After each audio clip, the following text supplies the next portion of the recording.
Hello everyone, this is Defense Politics Asia, and this is the summary for the day of 368 for the 26th of February. And I actually haven't slept yet from open night, so woohoo! And let's start off with statements from Prigozhin, the boss of the Wagner private military contractors. So in one of the latest, if not the latest, press releases on his Telegram channel, they published that they actually so what happened is that they were asked questions, about the Ukrainian forces, and then he actually answered that the Ukrainian forces indeed are using substances of all kinds, which you can read for yourself, which the Ukrainians can use, the soldiers can use it to enhance their performance, including pain, reduce pain, increase activities, and reduce fear. So they encounter this around 50% of the killed soldiers. They managed to see such substances that they have on them. So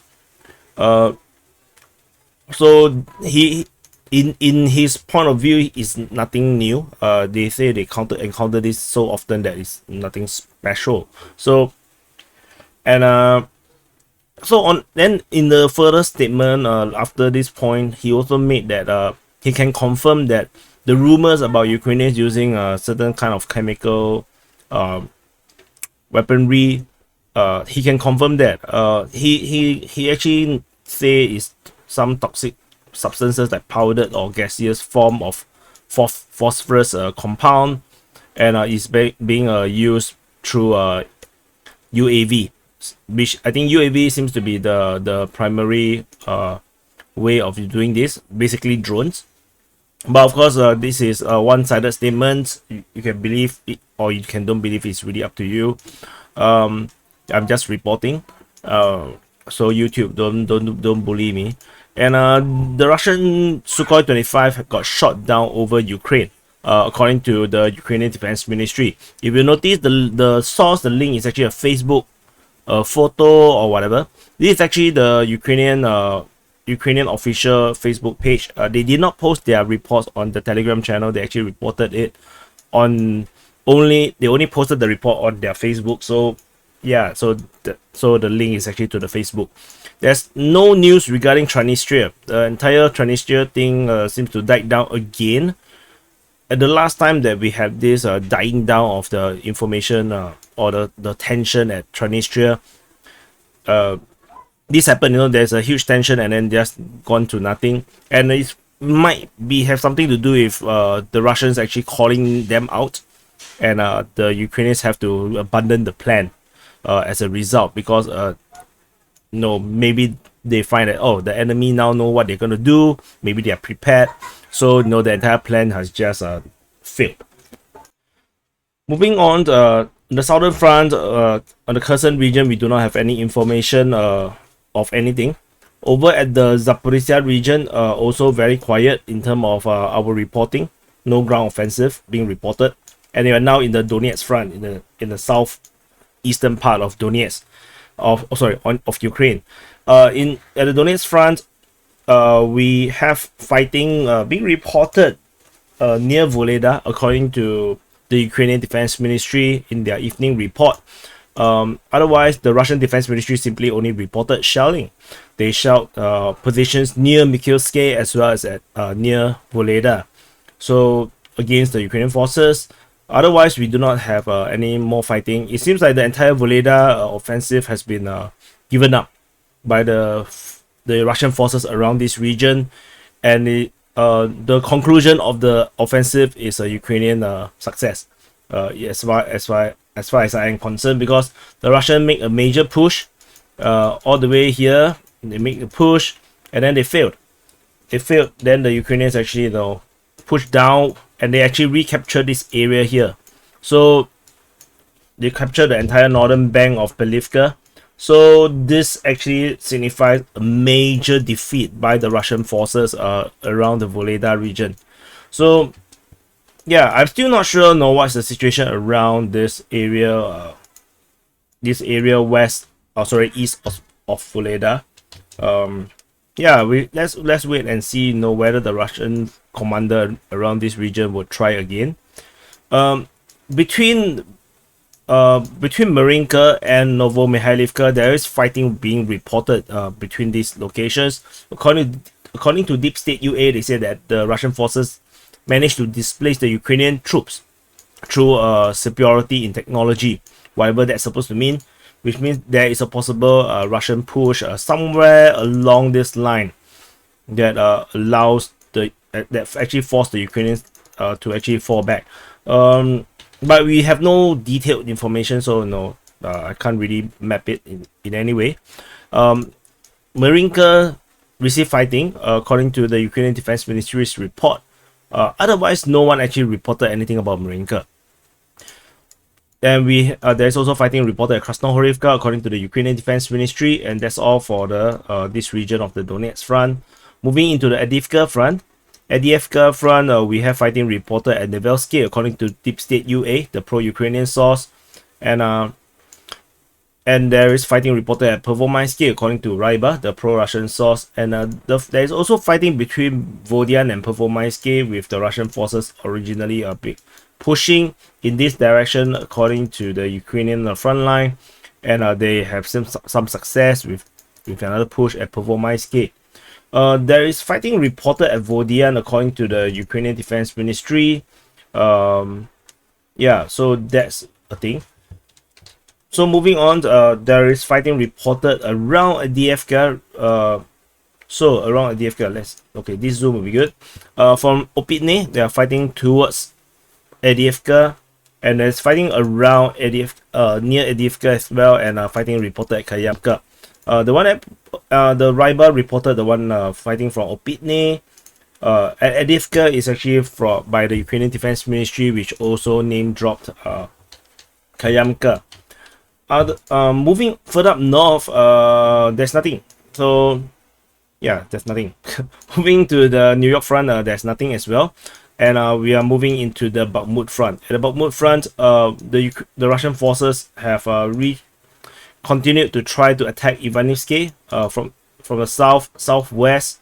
They're attacking towards Stuposhki and attacking towards the highway that they lost their position. However, Wargonzo reported that the Ukrainian forces actually got counter-attacking, and there's a pro-Ukrainian source talking about Ukrainian attack near Ivanivsky. The sources is Stuposhki is actually Ukrainian Defense Ministry. The attack, as I mentioned, is Wargonzo. Let me delete the Wargonzo reporting the Ukrainian counter-attack. However, the Ryba actually reported the Russians are actually on the offensive instead of the Ukrainians. The Ryba also reported the one at the southwest of Ivanivsky, where the Russian forces is actually pushing in this direction. And the Miro Shenikov, which is a pro-Ukrainian Telegram channel, reported that the Ukrainians actually successfully done some counter-attack, especially in the area of Ivanovo, which is Ivanivsky, which is kind of weird because Surya Maps also reported that the Russians are the one actually on the offensive in the southern part of Ivanivsky. So yeah, at this rate I can drop him if his information do not corroborate. Anyway, over at the Bakhmut city itself, at the Bakhmut city, first thing first is the Ukrainians actually blow up a dam in the northwest part of Bakhmut, and this dam is actually, you can see this water body here is actually here, which means that the water will actually, after the blowing up of the dam, will go this direction up, and then flood this entire area, and then they will actually flow down the river and flood this area a little bit, and this will only last for a few days and it will be gone. So this actually is to slow down the Russian offensive from the north that is actually pushing down towards the non-ferrous metal plant. So, and otherwise the Russians are actually attacking in the southwest part according to Surya Maps, as well as fighting in the south according to Deep State UA, and Deep State UA and Ryba also both reported fighting in the eastern part. Of significance is that the Russian previously we reported that Surya Maps and Deep State UA mentioned that the Ukrainian forces has been pushed to this line, and actually they are very close to the river. This is then now corroborated by Ryba, as Ryba mentioned about the exact same information. So very good that all the sources are corroborating each other, confirming each other's information. And so that's all from the Bakhmut city. In the north, this is actually outdated. I should just grade it out. In the northwest part of Bakhmut city, the Russian forces are attacking around the area of Yakhidne, and from Bakhmut, they actually push out from the south of this reservoir here. They entrench along this forest line, and they actually continue to push in this direction towards Bohdanivka.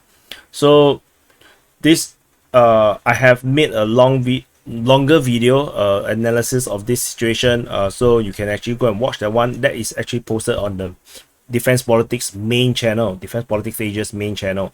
Yeah, so this is now you're watching on the DPA War channel. So go to the main channel. I put the link at the end of this video. You can go and click and go and watch it there. On Dubovo Vasilivka, the Ryba actually corroborated the capture of this information of the capture of Dubovo Vasilivka. This is first broke by Surya Maps. This information. However, a Deep State UA dispute that the Ukrainians actually lost this town at all. They say that it is not true. So, however, the Ukrainian Defense Ministry did not mention much. They only say that there is still fighting near the settlement of Dubovo Vasilivka. So we shall continue to monitor tentatively. As you can see, there is this gray zone between where the two maps, the Ukrainian map and the Russian map, actually overlaps. Over at Zeleniansky, there is fighting reported here. According to the Ukrainian Defense Ministry, there is no fighting reported around Orekhovo Vasilivka. So, and then there is also fighting reported at Vasilkivka. And moving on to the Kharkiv region, we have Siversk region, we have fighting reported at Fedorovka and Rozdolivka. Both are reported by the Ukrainian Defense Ministry. And I really like the new Ukrainian Defense Ministry's format, the report. I mentioned this like 2-3 days ago. I just want to mention that it's so much better. They actually name drop so much more locations, and they actually group it up according to the fronts. That is the Kupyansk and Liman front. So they actually mention all the towns that the Russians are attacking, and they group it into separate paragraphs. This is so much easier rather than they just lump like one paragraph with all the towns. And there's also fighting reported near Berestove, according to the Ukrainian Defense Ministry, as well as at Sperne. They also continue to report fighting at Bilohorivka. So the entire Siversk Front is actually all Ukrainian Defense Ministry's report. I did not see actually any other information from any other sources. Moving into the Kreminna Front. At the Kreminna Front, there is fighting still within the Srebrenansky forestry, which is no surprise. There's fighting reported near Dibrova, near Toske. All these so Deep State UA reported the one at Srebrenansky forestry, and then Russian Defense Ministry reported the one at Dibrova. Toske is according to the Ukrainian Defense Ministry, and the Russian Defense Ministry also reported fighting at Yampolivka. And further up north, we have fighting reported near Shevonopopivka. According to the Deep State UA, the pro-Ukrainian source, there is a geolocation of the front line as a where there is two enemy, I think the Russian tank shooting at a Ukrainian position around this region here. So as such, I managed to pull back the Russian front line to match this front line. So the Ukrainian front line is actually accurate. So so the front line is now updated. However, there is still fighting reported near Nevsky and near Poroschanka. Both is coming from the Ukrainian Defense Ministry. So if you look at the Kreminna Front, generally speaking, we have the Russians continue to attack in this region here, in the forestry, and then there's an attack towards Toske, towards Yampolivka, Shevonopopivka, Nevsky, and Ploschanka. So so so it's likely to be around like this, the front line. So the Russians are still making the push in the Kreminna Front. And moving on from the Kreminna region to the Svatove region. Svatove region, we still have fighting reported at Avdiivka. According to the Russian Defense Ministry, there is fighting reported at Novoselivsky, according to the Ukrainian Defense Ministry. The Russian Defense Ministry did not mention a ground offensive. They only say that they used artillery shelling on the Ukrainian positions in Novoselivsky. Moving into the Kupyansk region now, we have Ukrainian counteroffensive being reported by the Russian Defense Ministry. The Ukrainian counterattack in Kreminna, Avdiivka, near Trafneve at Sinkivka. This 1, 2, 3, 4, 5 location, and Yakhine as well. Yakhine is actually Yakhine is here. Yakhine is here. So 5 positions. Ukrainians actually launched a counteroffensive that is being reported. The Russians call it DRG, or recon by combat. However, the Russian Defense Ministry reported this, and they also boasted that they actually stopped all this offensive. And the Russians shelled Kaiselivka, according to the Russian Defense Ministry, and they also reportedly shelled Masyutivka. However, Ukrainian Defense Ministry reported that the Russians are actually attacking Masyutivka instead of just shelling. And there is also fighting reported near Kreminna, according to Ryba. So the Russians are still pushing in this direction. But it's basically, I think, just to close up the line around here. They just want to close up this line so that they can have a shorter front line to deal with the Ukrainians. If not, the front line currently is a bit long. It's much longer. So, if they can just make it just here, it will be so much more shorter.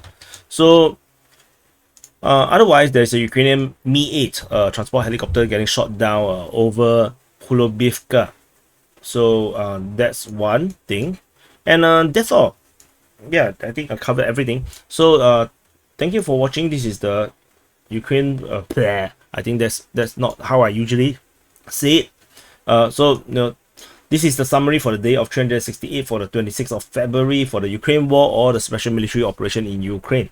And do press the like button, entrench, drop some grenades on that entrenched position at the like button. Subscribe if you have not subscribed. Join the DPA army and share it everywhere you can. Sharing is loving. If you love me, you share it. So if you don't love me, you don't share it. It's okay, but just press the like button to show your hatred for me, and I'll see you in the next update.